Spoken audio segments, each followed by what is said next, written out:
Took what you treasure, and I'm never gonna give it up. Hey everybody, this is Chris Brandt here with another FUTR podcast. Today we're talking with Beau Button, CTO of Atlas Reality. Atlas Reality is the creator of Atlas Empire and the new location-based game Atlas Earth, where you can buy virtual property just by walking around the real world.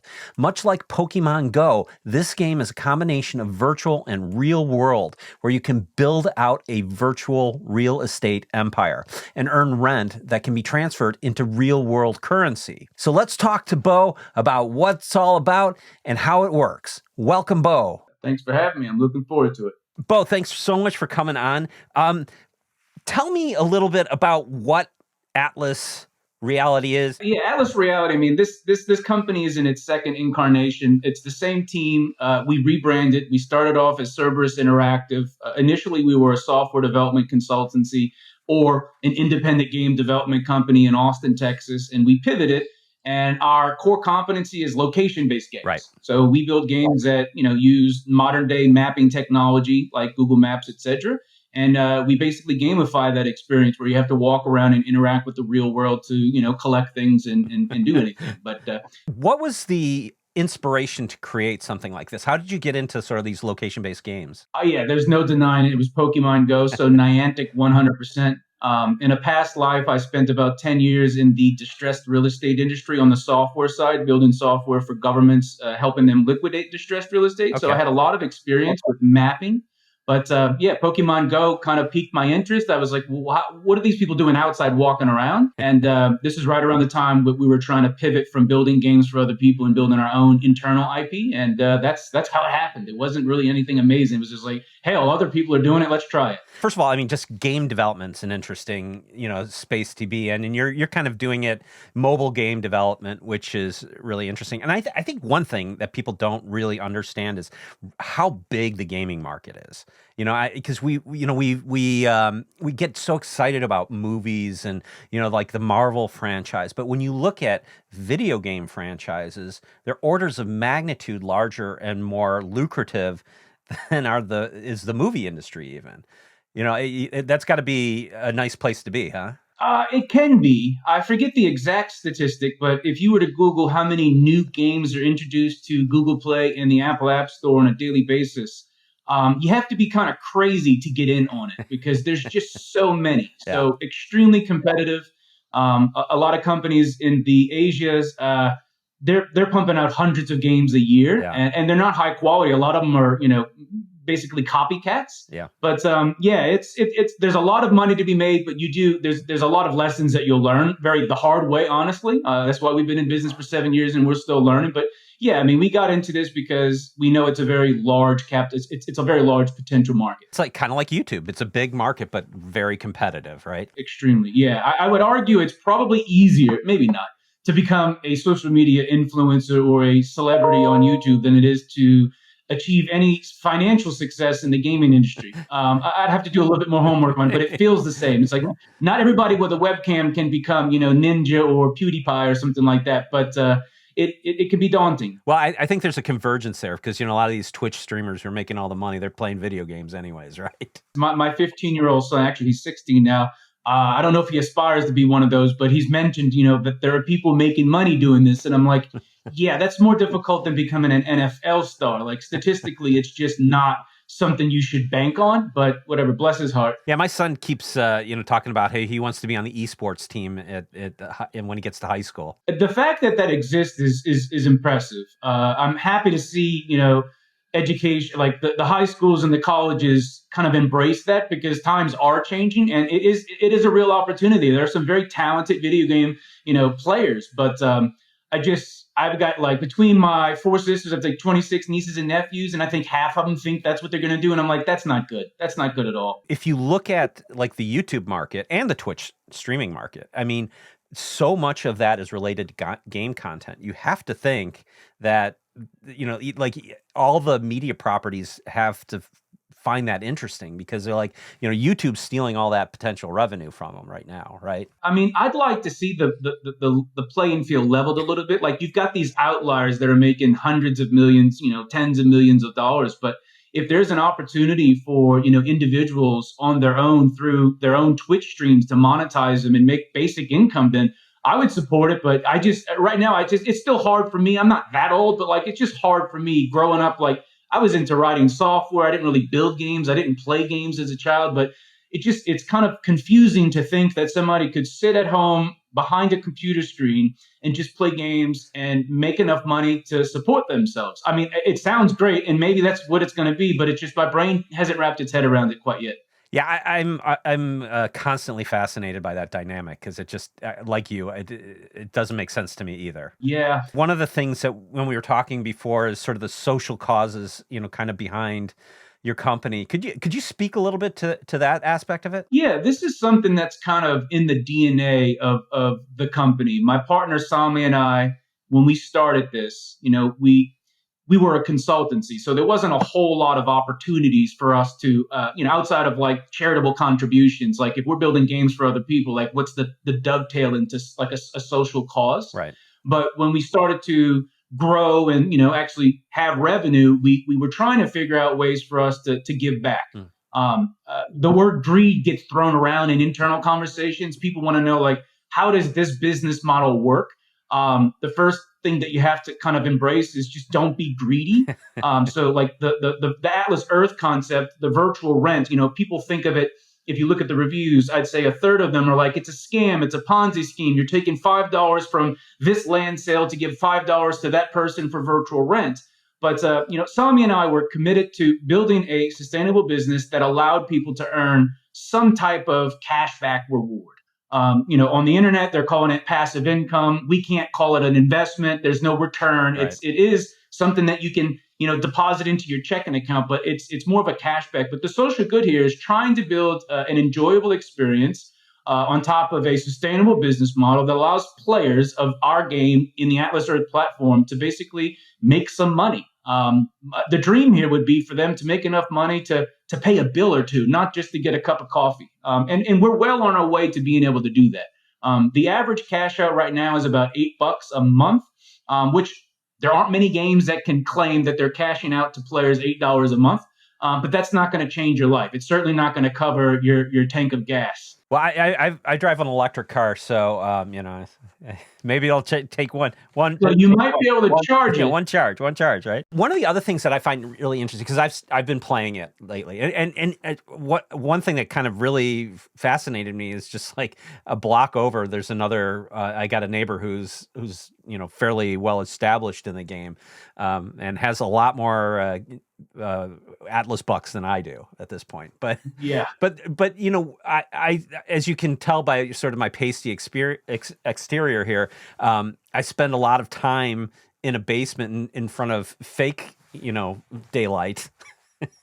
And I don't get outside much. I'm the same way. Don't worry. Yeah, I'm the same way. But the thing that's interesting about this is like it's a good excuse to like either go walk the dog or get up and go to a cafe and work there a little bit. Because like one of the things that I think is really important for mental health is sort of getting out and getting a little physical activity during the day. Changing what you're looking at and doing that. And like now I can go and hunt a few diamonds on my my walk and like maybe build my virtual reality real estate empire here. It's hard to change habits of behaviors, existing behaviors. So you're absolutely right. I'm certain we've convinced some players to get off their butt and go outside and walk to collect that diamond that's just outside of the playable radius while they're sitting on their sofa watching a Netflix series. We're not doing as much as we can to promote that. It's definitely something that we are focusing on. Pokemon Go integrated your step counter. So there was an incentive to walk. Now people abused that system. They were sticking their phones on top of their washing machines and doing whatever else they could do to simulate, a pedometer or to stimulate the pedometer. But yeah, you're absolutely right. But we learned from Atlas Empires, our first game, focus on what players are already doing. So we have a lot of people that, if they use public transportation, if they're on a bus or if they're, a passenger in a car, we see a lot of players taking advantage of that. But we are working on what we're calling them scavenger hunts. These are going to be, less about just going out and like haphazardly collecting diamonds. They're going to be intentional missions that integrate merchants and points of interest where it's going to be in your best interest because the reward's going to be Atlas bucks. And that's the whole motivation here is you get diamonds so you can spin the wheel so you can win Atlas bucks. With our partnerships with merchants, we're going to be building out more, I think, engaging experiences that leverage the map, which is going to convince more people that they need to go walk at the park because some of these experiences may only exist at parks or exist in green spaces. So there's a lot we can do. We're not doing the greatest job at it right now, but the fact that you can go out and walk, I mean, that's fantastic. But yeah, we're leaving a little bit, actually a lot on the table right now. Well, yeah, I mean, I do see a lot of, coming soon, like on a lot of this stuff. But I think it's interesting because like, you do have a real interesting opportunity here to gamify better habits, whether it's like, maybe there's a, like meditation piece that you get some extra points for meditating. We're evaluating options that allow us to make a little money so we can share that with the player base outside of ads. Despite the fact that I'm a co-founder and a shareholder in this company who is largely based its business off of ad revenue, I hate advertisements. Mm-hmm. My local network in the house is locked down, so there's not an ad being displayed on any mobile device anywhere. So we're trying to figure out, so like the meditation play, the pedometer play, anything that we can do and partner with, if it's a local tourism board or something like that to drive people, because it is location-based. We have a lot of opportunities that are unique to location-based games because we can drive people to real places on the map. Yeah, I'm excited to see what comes of it. But I like your meditation idea. I mean, there's companies out there that sell these meditation apps, so maybe there's a dovetail into something like that. So I'll have to think about it. And there's also, you could also incentivize like taking public transportation and things like that. Absolutely. There's another app company that we interviewed a while back called Canvas. And what they're doing is they're chronicling all sorts of street murals around the world. Oh, very cool. So you could have like, you could incentivize people to go and look at art on the street and, maybe that's a good collaboration you guys could do there. I could put you in touch. I'd love for us to be the platform. Again, the goal is for players to earn cash. So, back in the day, Foursquare was all the rage. If you wanted to go eat somewhere, you would check in, you would be rewarded for check-ins. We have some, desires to be similar to that. But anything that is location-based, despite if it shows a map or not, would be an ideal partner for us because we could surface their content on our platform or in our platform. So, yeah, it's something that we have to think long and hard about. But going back to the coming soon thing, we've had to focus a lot of energy on things that we didn't expect to focus energy on. So it wasn't intentional. But, yeah, coming soon was intended to be 3 months, but it's been about 7 to 8 months.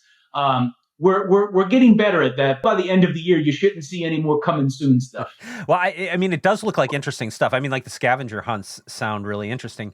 And I could really see, too, where, you with some of the partnerships that you have, some of the brand opportunities, like giving discounts to go to just like local shops, that you could be part of that whole shop local movement, too. No, that is very close to my heart. Yeah. There's no denying that, Amazon has decimated a lot of big businesses, but many, many more small businesses. The convenience, like I'm in Austin, Texas, I can get things shipped same day, 2-hour delivery it's absolutely mind blowing. I'm guilty of leveraging it because sometimes I don't really have the time to go drive, but anything that we as a company can do to help the brick and mortar mom and pop, non-franchise businesses, if it's boutiques or restaurants, I'm absolutely interested in. This dystopian promise that we're all going to exist in this virtual world wearing virtual reality headsets like Ready Player Me, or Ready Player One, forgive me, Ready Player Me is an avatar company. I don't subscribe to that. It may happen, but I'm not going to contribute to it. I think what we're doing here, and this is kind of how we've articulated, is creating this virtuous cycle between the real world and the virtual world so they can be symbiotic. So you play a game and it promotes you going shopping locally. That local merchant wins. We win. Everybody wins. But you're getting out. There's a mental health aspect that just, I don't want to live virtually. Trust me, I don't. Well, I find your Metaverse app very tangible. The word Metaverse is still, it's confusing. But that's kind of the category that we're being, thrown into here. But I'm excited about our opportunity because we are not abandoning the real world. We're not abandoning the brick and mortar merchants These are hardworking folks. And as you've seen with our merchant platform, we've got some nationwide brands, Burger King, Jamba Juice, Anti-Ions. We had to fight long and hard to get those, but it's one of our most promising revenue sources right now because players, mostly Burger King, we're moving the needle pretty far for Burger King, but players will spend, it's unfortunate, but a Big Mac, not a Big Mac, a Whopper is what, $12 now? It's not, $4 like it used to be, but we had a family of four. The dad's on Discord saying he spent $75 at Burger King and he got, 100 and something Atlas bucks. I'm like, that's pretty incredible. Yeah, that's not bad. There's kind of two camps, and I think this is largely true for most games. Well, not most games, like Call of Duty, you're playing it because you like first person shooters and you want to shoot people. You're on a team. Right. In our world, we find ourselves, we have the folks with disposable income who are in the game for clout. Just like the blue check on Twitter, you pay for it. What does it really bring to the table? Nothing other than maybe satisfaction for yourself. There's a sense of legitimacy, but if you play our game, the virtual real estate aspect, if you own the most land in the country, you become the president, and everybody who opens the game sees that you're the president. If they're in that country, if you own the most amount of land in the state, you're the governor. If you own the most amount of land in the city, you're the mayor. And everybody who opens the game in any one of those jurisdictions sees your profile picture and your username. So that's camp one. These are people who are, more often than not labeled whales. They're pumping real money. I mean, our president in the game has spent tens of thousands of dollars. Now, he's a YouTube celebrity who's known for unboxing cards, Magic the Gathering cards. His name is Open Boosters. So, of course, he's getting ad revenue from YouTube. So I'm not saying it's not hard-earned money, but it's money that he doesn't cry about, parting ways with. And then on the other side, and this is really, I don't want to alienate any side of the player base here, but like the side that I want to help the most are the people who are genuinely trying to earn some extra cash. Right. And if that's $1, $5, $10, $20, these folks are in the game, kind of playing the game like it was intended to be played. We give you one free piece of land, and then we give you opportunities to earn free Atlas bucks. You can watch ads, or you can go spend money at a participating merchant. And again, going back to not changing behaviors, if you're already buying food from Burger King or shopping or buying food from Popeyes or Jamba Juice, you're going to just get rewarded Atlas bucks that you can then use to buy land. Now, the land is what generates the rent. So the more land you have, the more rent per second you actually generate. So, I mean, that's the core mechanic there is that second, camp there is that's what we see the most of. But there's two camps for sure, because there's people that are just dropping money trying to beat people. And we're going to promote that and we're going to, allow that. But that second camp is where we're focusing a lot of our energy. Well, and I just want to also point out to people, just to clarify too, is like that real estate you're buying in game is actually tied to the real world location of that real estate. Yes. There's one thing that's important to know. And I'm confused why I have to describe or explain this to some people. When you think about buying, real property, on the open market, you've got a location that you can build on, the expression location, where that property is important. Same thing kind of exists in our world. We're not taking advantage of that, or there's really no mechanics that, allude to the fact that the location in the future is going to be important. But like, what's the natural evolution of virtual real estate? Well, you should be able to build buildings on that, and we should be able to, have commerce, exchange and sell, goods, etc. But even though it's anchored by the real world, if you buy the land in Atlas Earth, you have no claim to the land in reality. Somebody asked me, I was just like, how on earth? I mean, I would love nothing more for our platform to be the interface for REITs, these virtual, these real estate kind of investment instruments. We're not there yet, but you don't own your neighbor's house, even if you own your neighbor's house in Atlas Earth. Don't go over there and try to evict them. Trust me, it won't end well. There was a nice house down the street where I built my empire, and so maybe I should start moving my stuff back out. That is one of the unintentional game loops. Like, we didn't set out to have these competitions, but when you find a group of people who are playing together, they're either buying where they work, where they live, or where you work and where you live. Because when you open the game, you see their avatar, and it's upsetting. So there's a lot of competition. So again, it wasn't a loop that we kind of built into the game, but it's unfolded organically, and it's funny because we see a lot of people getting really mad.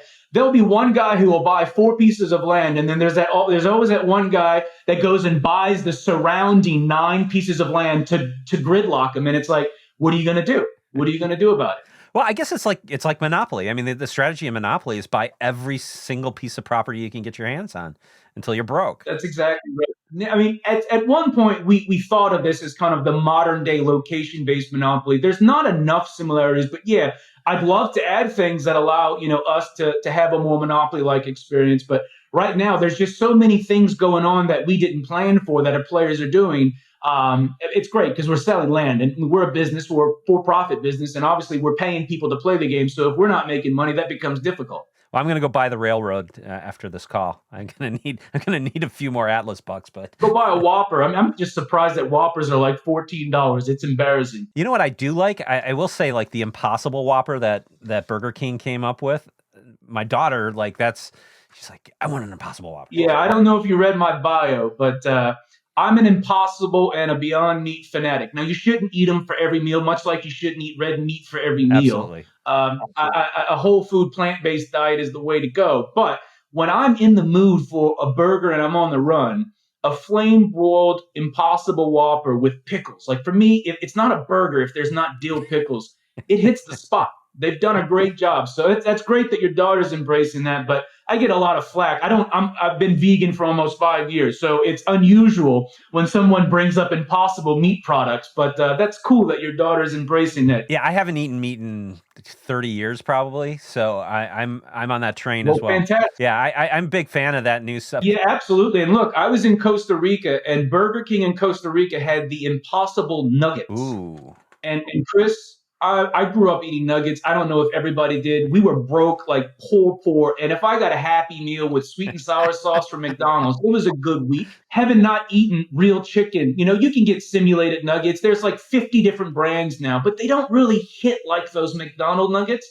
These nuggets in Costa Rica at the Burger King that were plant-based, I cried. A grown man sitting there, and I'm just like, I hope to God, honestly, they don't come to the Burger Kings in the States because I'm trying to slim down, and that will be the death of me. I love the idea of you weeping in a Burger King in Costa Rica. Honestly, I would go back just to eat at that Burger King.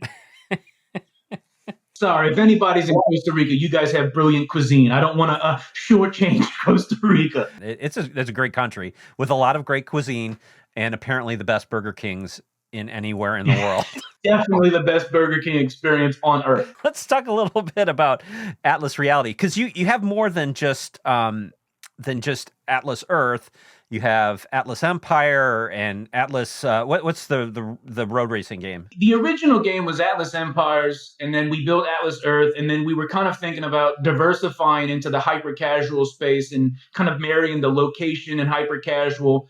And it was going to be its own independent product called Atlas Racer. It's a drag racing game. We had kind of started working on it. We had a prototype, but what we realized was because of the success of Atlas Earth, and quite frankly, the limited game-like experience, like there's not a whole lot you can do in Atlas Earth. If you're buying land, if you're in it for passive income, like what's keeping you coming back? Well, what's keeping you coming back is you're watching an ad to boost your rent.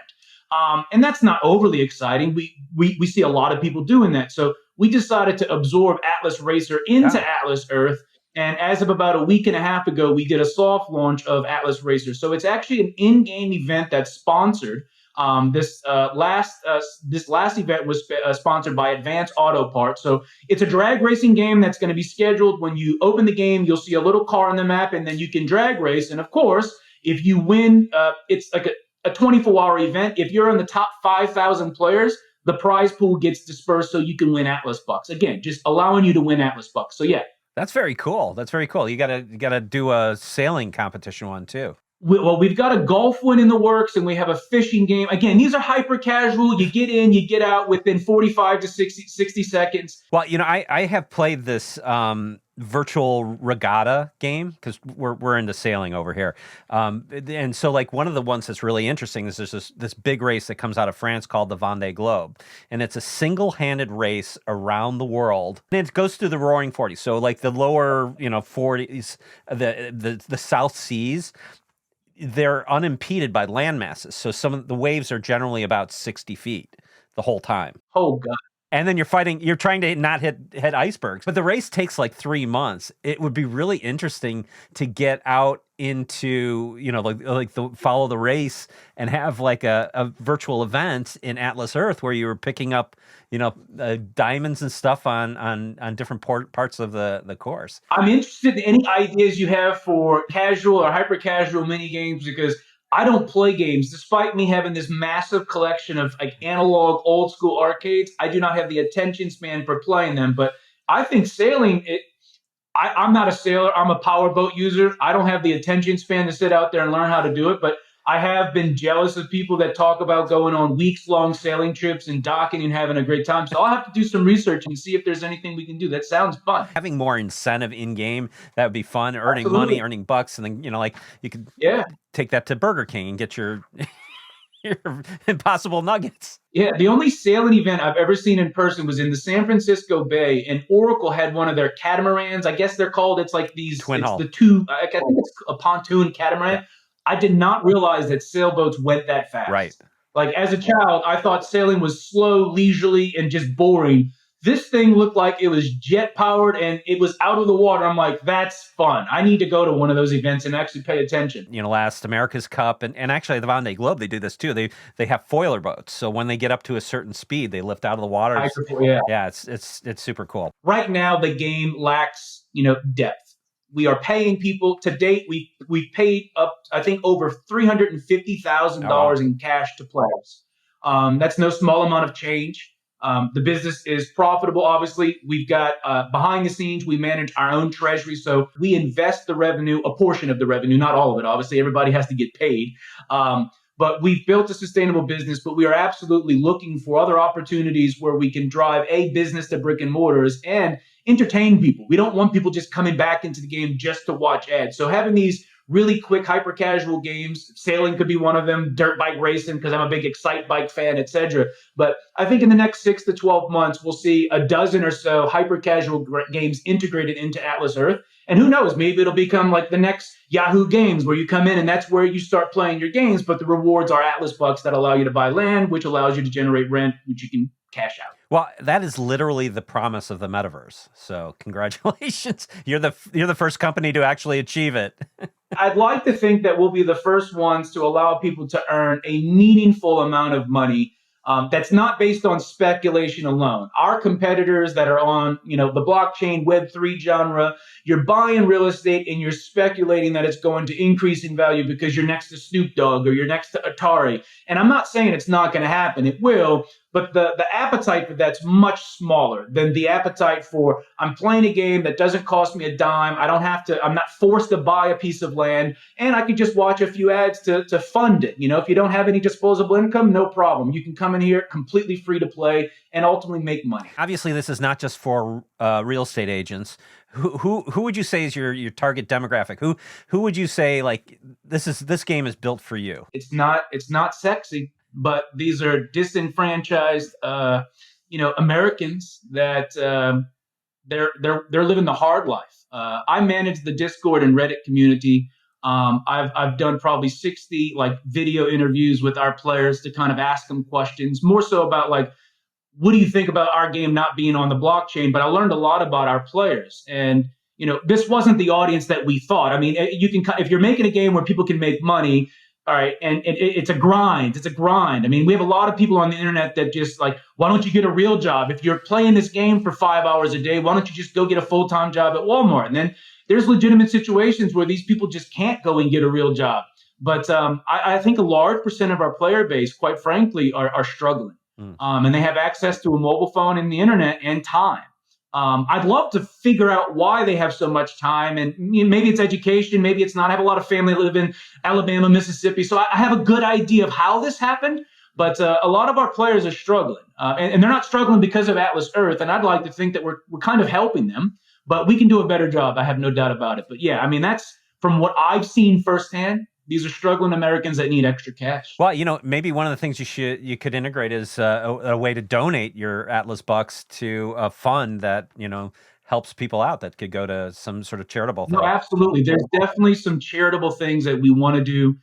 It's going to sound like a pie in the sky idea, but my partner, he threw this at me about 9 months ago, and he's like, "Look, if our treasury grows large enough where we have enough money from our investments, our internal corporate investments, to fund some type of UBI or healthcare for people who own a certain amount of land, why not do it?" And I'm like, "Why not do it?" Yeah. Like, that's the thing. It's Sami and I are very, very what's the word I'm looking for? Selfless. I'm in it to make money, but Sami and I, we've had other businesses we've exited, and we're genuinely committed to trying to build something that is going to enrich people. Again, it is for profit. This is not goodwill. There's a lot of goodwill, but at the end of the day, we have to pay people. But we don't have to take 100% of the pie. If we take 50% of the pie, 60% of the pie, and distribute the rest of that, we could do some pretty amazing things. Like if Facebook took 40% of their profit and said, "You know what? We're going to do something meaningful with it," I think you could change a lot of lives, a lot of lives. Well, you could end homelessness in America for sure. I have no doubt. And look, that's the fact that that's true. And Zuckerberg is posting videos of his jujitsu competition on the internet gives me absolute indigestion. I'm not upset. He is his own person, but I'm not cut from the same fabric. Yeah, I'm not a huge fan of Facebook, I will say. Despite the fact that we run ads on Facebook, please, if you're a Facebook representative, don't do anything malicious against us. I love you to the fact, just enough so we can run ads on. Right.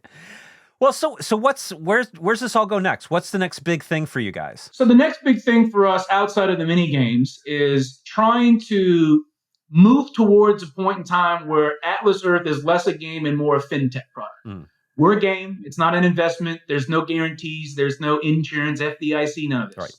Right. One of the things that our players should see within, hopefully by Q4, is a debit card product. So we're going to allow players to basically obtain a debit card. It's going to be tied to a neobank, which is what most, modern mobile app-based, checking products or debit card products use. But you're going to be rewarded for every purchase at any merchant. So if you go spend money at your grocery store, the margins on a debit card. So obviously the credit card network charges a fee, the merchant, charges a fee, etc. But there's money to be made, but it's not enough normally to actually give cash back. But it is enough to give virtual, Atlas bucks back. So again, we're trying to move in that direction where we're not just relying on a handful of merchants that we have to fight tooth and comb to get deals with.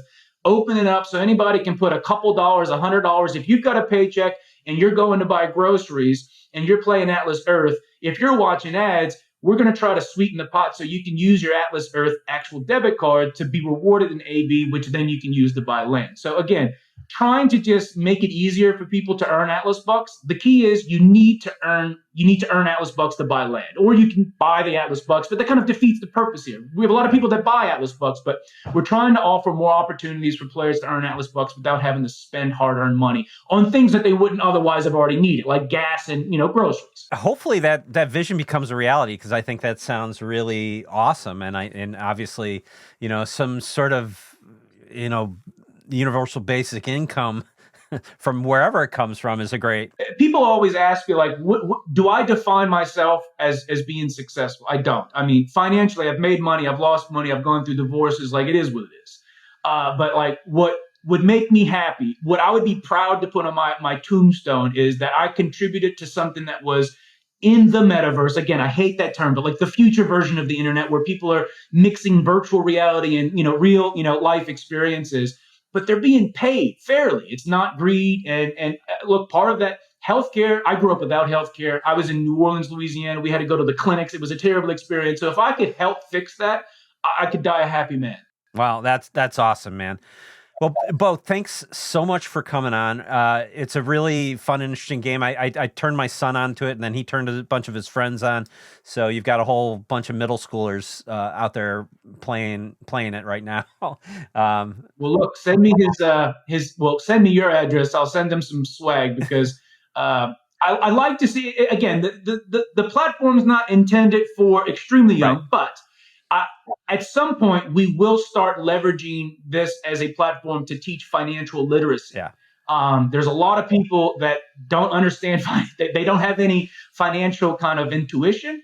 But no, that's good. Just make sure he's using his referral code because we do have a pretty rich referral system where you can earn Atlas bucks if you refer people. I don't think he did do that, so I'll have to hit him up on that. So, but awesome, man. Sounds good. Thank you so much for coming on, and good luck with all of it. It's fantastic. I appreciate you having me on the show, Chris. It was a pleasure. Thanks for watching. Love to hear from you in the comments. If you want to find a copy of Atlas Earth, it's available in the various app stores for iOS and Android. Thanks for watching, and I will see you in the next one, if not out in the metaverse.